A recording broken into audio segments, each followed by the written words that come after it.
کھڑی حرکات کو کیسے پڑھتے ہیں؟ کھڑی حرکات کو حروف مدہ کی طرح ایک الف یعنی 2 حرکات کے برابر کھینچ کر پڑھتے ہیں۔ حروف لین کتنے ہیں اور کون کون سے ہیں؟ حروف لین 2 ہیں اور وہ یہ ہیں واو اور یا۔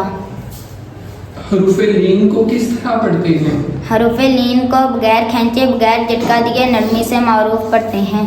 واو لین اور یا لین کب ہوگا؟ واو ساکن سے پہلے زبر ہو تو واو لین اور یا ساکن سے پہلے زبر ہو تو یا لین ہوگا۔ قلقلہ کے کیا معنی ہیں؟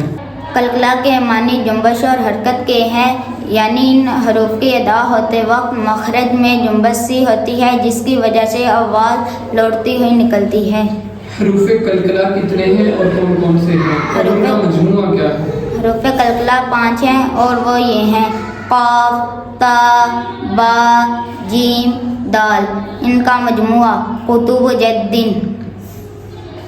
حروف قلقلہ میں کب قلقلہ خوب ظاہر ہوگا؟ جب حروف قلقلہ ساکن ہو تو ان میں قلقلہ خوب ظاہر ہوگا۔ اگر قلقلہ حروف مشدد ہوں تو انہیں کیسے پڑھیں گے؟ جب حروف قلقلہ مشدد ہوں تو انہیں جماؤں کے ساتھ ادا کریں گے۔ حمزہ ساکنہ کو کیسے پڑھیں گے؟ حمزہ ساکنہ کو ہمیشہ جھٹکا دے کر پڑھیں گے۔ نون ساکن اور تنوین کے کتنے قاعدے ہیں اور کون کون سے ہیں؟ نون ساکن اور تنوین کے 4 قاعدے ہیں اور وہ یہ ہیں اظہار، اخفا، ادغام، اقلاب۔